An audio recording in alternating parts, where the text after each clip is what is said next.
What is up, everyone? It's me again, and today we're going to be doing a review on a jointed rail ES44 3-pack. What this pack is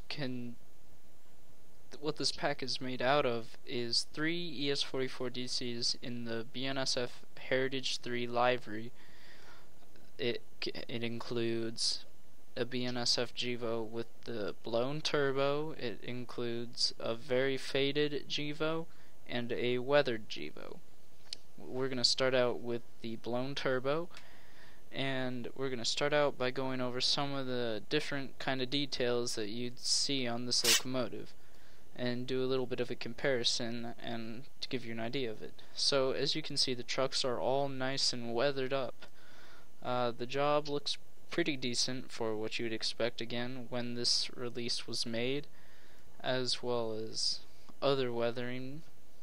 The locomotive, as you can see, is faded a little bit, and it brings out the age in it.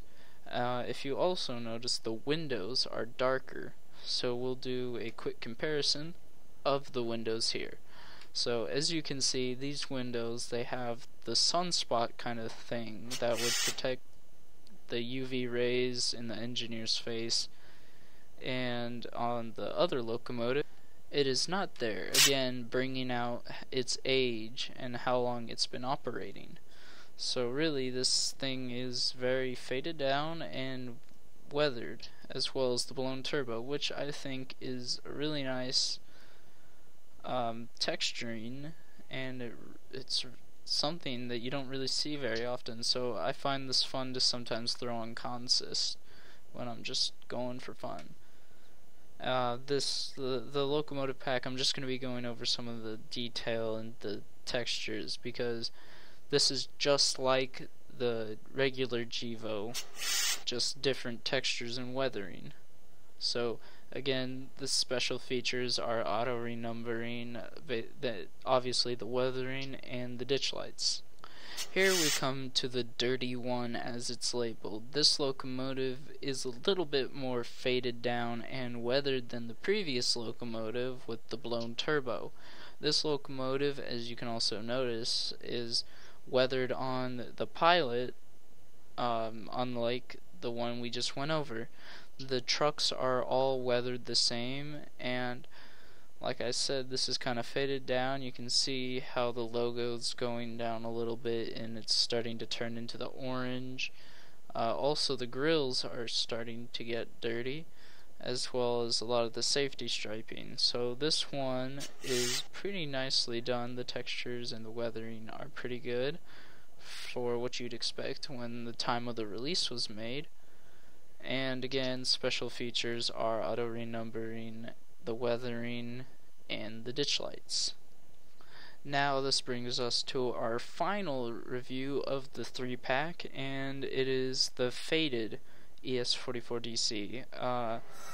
As you can notice, the weathering on the trucks are obviously the same, and the locomotive, the orange on the locomotive is significantly faded, as you'd expect, because of the sun weathering. So the sun has faded down a lot of the orange on it, as well as the black. So the black is a lot lighter, and there's orange starting to pop through on the top of it. You also have the yellow striping is starting to get faded out with like dirt and grime, and it's a pretty dirty locomotive. You also got the oil stains. I think that would be a different kind of thing from what you on the normal one that we just reviewed. So a lot of different weathering on these, and they're really nice to throw in, kind of mix things up a little bit when you're driving trains instead of having a bunch of really clean Gevos. So I'd recommend getting this pack. It's very nice, and again, it's very generic for what you'd expect, again, at the time of its release. So there aren't going to be many special features besides the auto renumbering and the ditch lights.